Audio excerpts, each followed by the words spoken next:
बिन प्रेम रीझे नहीं प्रेमी नंद किशोर। बिना प्रेम के ठाकुर जी कभी रीझते नहीं। और प्रभु को जो चीज वश में कर लेती है वो प्रभु आपका प्रेम है।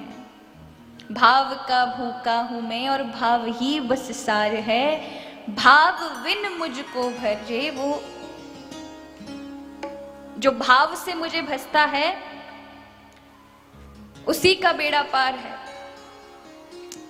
चाहे कोई कितने भी पदार्थ रखे मैं कभी ग्रहण करता नहीं, पर भाव से एक फूल भी दे तो मुझे स्वीकार है। भाव का भूखा हूं मैं, भाव ही एक सार है। तो यहां प्रभु ने भाव का परिचय दिया है। आगे बताते हैं कि जो राजन तुमने प्रश्न किया है, सृष्टि क्रम कैसे प्रभु ने इस सृष्टि की रचना की, इसके विषय में एक बार नारद जी ने अपने पिता ब्रह्मा जी से पूछा। एक बार नारद जी गए ब्रह्मा जी के पास, और जब ब्रह्मलोक में गए तो उन्होंने देखा ब्रह्मा जी किसी का ध्यान कर रहे हैं। तो उन्हें बड़ा आश्चर्य हुआ, हमें बनाने वाले, सृष्टि को बनाने वाले ब्रह्मा जी ये किसका ध्यान कर रहे हैं। तो उन्होंने, जब पिताजी ने नेत्र खोले ब्रह्मा जी ने, तो पूछा, पिताश्री अब तक तो मैं मानता था कि आप ही जगत के नियंत्रक, क्या आपसे भी कोई ऊपर है जिसका आप ध्यान करें। ब्रह्मा जी मुस्कुराते हैं, कहते हैं हम तो केवल और केवल बिजली घर है, पूरी मेन सप्लाई तो कोई और कर रहा है, वो तो हमारा हेड है, हमें तो बस कार्य दे दिए गए हैं, पर वो जगत नियंता है। नारद, मैं इसका रहस्य बताता हूं। जब पुरुष और प्रकृति सम्यावस्था में होती है तब इस सृष्टि का लय होता है, और जब पुरुष और प्रकृति विषम अवस्था में होती है तब सृजन होता है। उसी से पुरुष जब प्रकृति को देखता है तो प्रकृति के मन में क्षोभ पैदा होता है।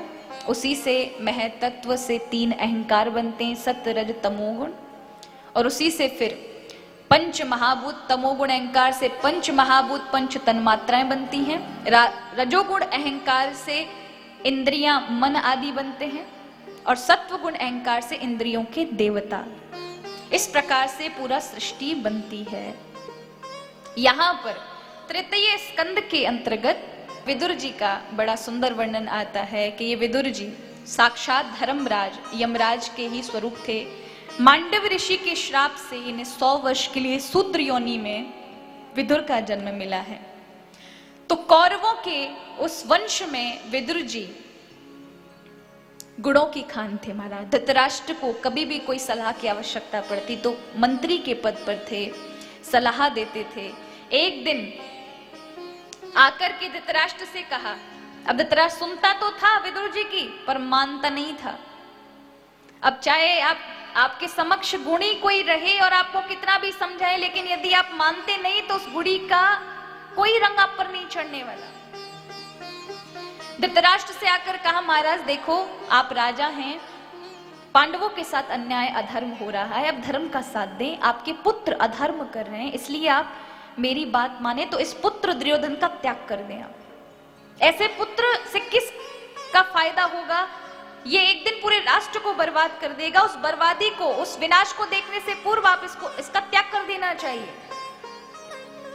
जिस पुत्र से पूरा राष्ट्र विपत्ति में आ जाए, विपदा में आ जाए, उस बालक का त्याग कर देना चाहिए। धृतराष्ट्र मौन हो गए। दुर्योधन को पता चल गया कि विदुर मुझे निकालने की बात कर रहे हैं।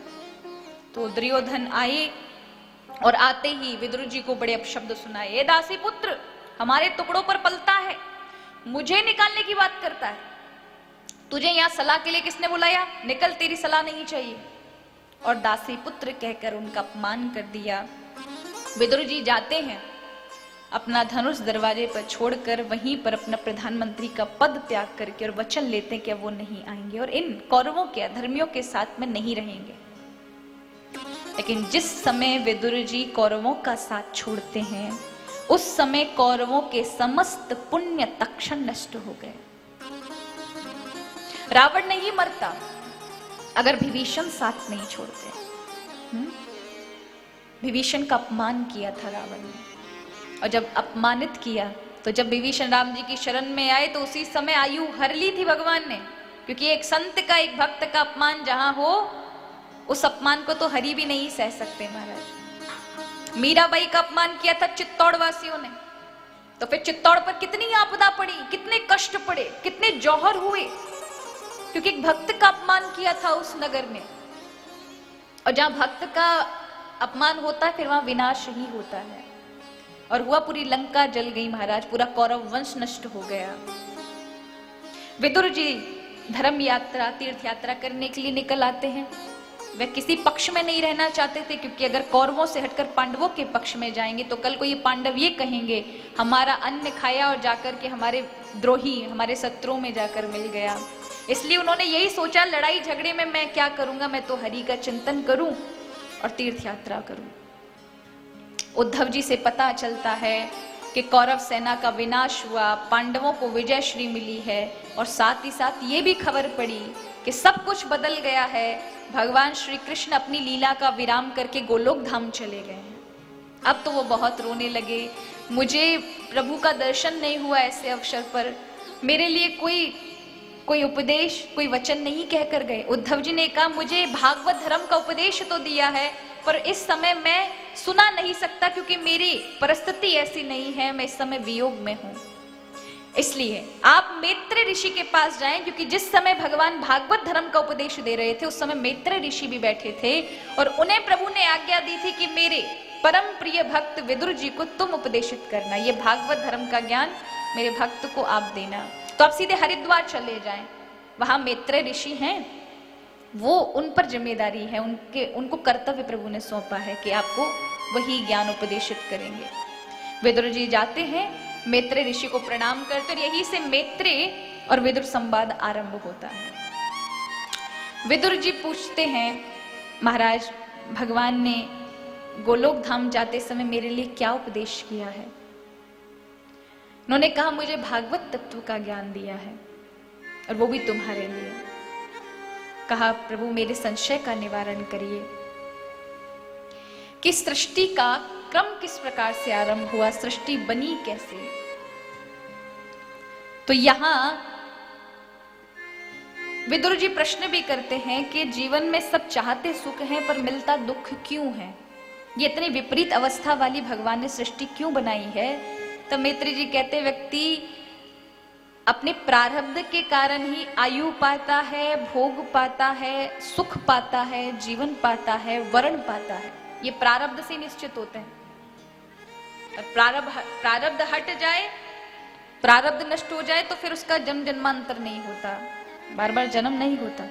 लेकिन अगर प्रारब्ध जुड़ा हुआ है तो फिर अगर अब जो आपने कर दिया है वो आज भोग रहे हो, जो अब कर रहे हो वो आगे आने वाले समय में भोगोगे। इसलिए प्रारब्ध, नया नया प्रारब्ध बनता जाता है।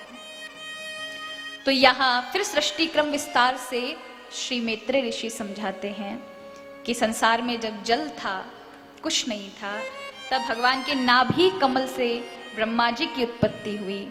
ब्रह्मा जी ने 4 दिशाओं में देखा तो 4 मुख हो गए, चतुरानन हो गए। अब चतुरानन हुए तो मन में जिज्ञासा उठी, कौन हूं मैं, किसने मुझे जन्म दिया। तो वहां पर ता और पा, तप शब्द सुनाई पड़ा, तो तपस्या की कठिन, तब भगवान का दर्शन हुआ। भगवान ने आकर चतुर्श्लोकी भागवत अहमे वाष्मे वाग्रे नान्यद यद सद सत परम, चतुर्श्लोकी भागवत श्रवण कराकर ब्रह्मा जी को ज्ञान दिया है। यहां ब्रह्मा जी को आदेश दिया सृष्टि को आगे बढ़ाने के लिए। तो ब्रह्मा जी ने सब प्रथम संकल्प से 4 ऋषियों की उत्पत्ति की, सनक, सनंदन, सनातन, सनत कुमार, और वाणी से मां सरस्वती को प्रकट किया, छाया से कर्दम ऋषि को प्रकट किया।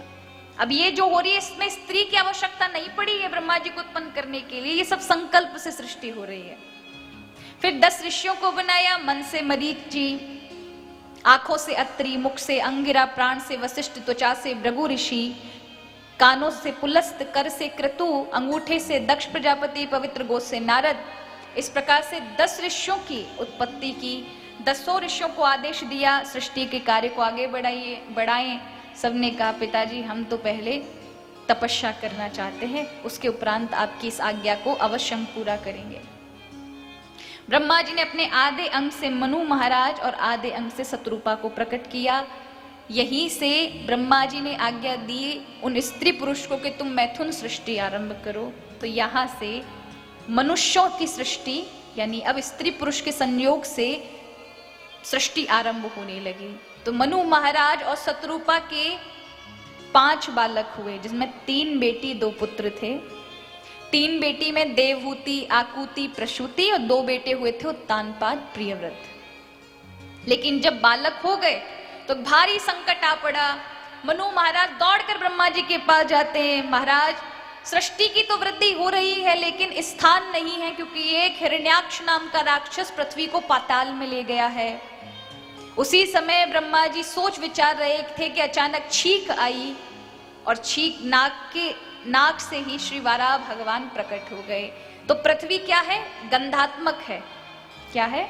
गंध छोड़ती है। ये जो सुगंध और दुर्गंध की आपको ज्ञान होता है ये पृथ्वी तत्व की वजह से। तो पृथ्वी की गंध कहाँ से ली जाती है? खुशबू और बदबू यहीं से ली जाती है ना, नाक से ही आपको गुण उसका प्राप्त होता है। तो भगवान नासिका से उत्पन्न हुए और क्या रूप बनाया? सूकर। अच्छा, आपने देखा होगा सूकर के अंदर सूंघने की शक्ति ज्यादा होती है। सूकर को देखो, पृथ्वी को सूंघते सूंघते जाएगा, वो कभी ऊपर नहीं उठेगा, वो नीचे सूंघता सूंघता, क्योंकि उसकी ये इंद्रियां, सूंघने की जो इंद्रियां बहुत तेज होती है। इसलिए भगवान को पृथ्वी को खोजना था तो वाराह अवतार धारण किया। बोलिए वराह भगवान की। हिरण्याक्ष को मार करके प्रभु पृथ्वी को फिर से स्थापित किया।